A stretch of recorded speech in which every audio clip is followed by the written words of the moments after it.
Without gadgets. Doesn't have to write all this down. No. That's right. Put you down at 14 with about 8 minutes to go. What was the turning point? We just got engaged in the ball game. You know, we just weren't involved. They went on their little run, and we just weren't doing the right things offensively and defensively. Called a timeout. And just told the guys that they've got to do what we were talking about at both ends of the floor. We kind of stopped what was working for us, and they got themselves engaged and activated again, particularly at the defensive end. They did a pretty good job. Even when they made some shots, I thought we were doing a pretty good job defensively. And then offensively, we were struggling to find something to work. We did some good things, maybe not in that sequence. And Michael did some things, and Kevin did some things, and everybody just kind of rallied around each other. It wasn't a good ball game for us. I don't think that we played particularly well. We just played well enough in certain spots to get ourselves in. How does it feel to win a game like that? It feels great. It gives the guys a lot of confidence. It's a continual learning process for us.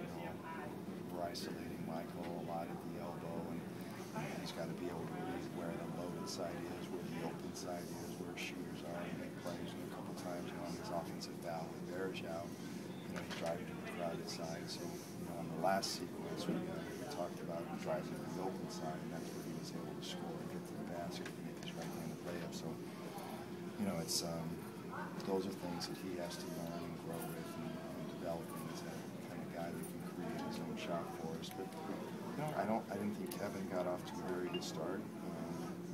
Poor start to the ball game. But I thought he rallied himself, particularly in the second half. In the fourth quarter, I thought he played great and started playing what we've become accustomed to is typical Kevin Love basketball, making shots and rebounding the basketball and doing the solid job on defense. That open side for Michael is with his right hand when he loves the left hand side. Yeah, well, you got to figure that most teams are going to try and take away that right hand, that left hand, so that opens up that side, which when you put a shooter in the corner, it makes it very difficult for people to help off of it, but you still got to be able to make plays out of it. That's what guys, when you call them go-to guys, they've got to make plays. It doesn't mean they have to do something for themselves. They have to make a play, whether it's a shot, whether it's a layup, or creating something for somebody else. So it's sort of a duel at 15 paces.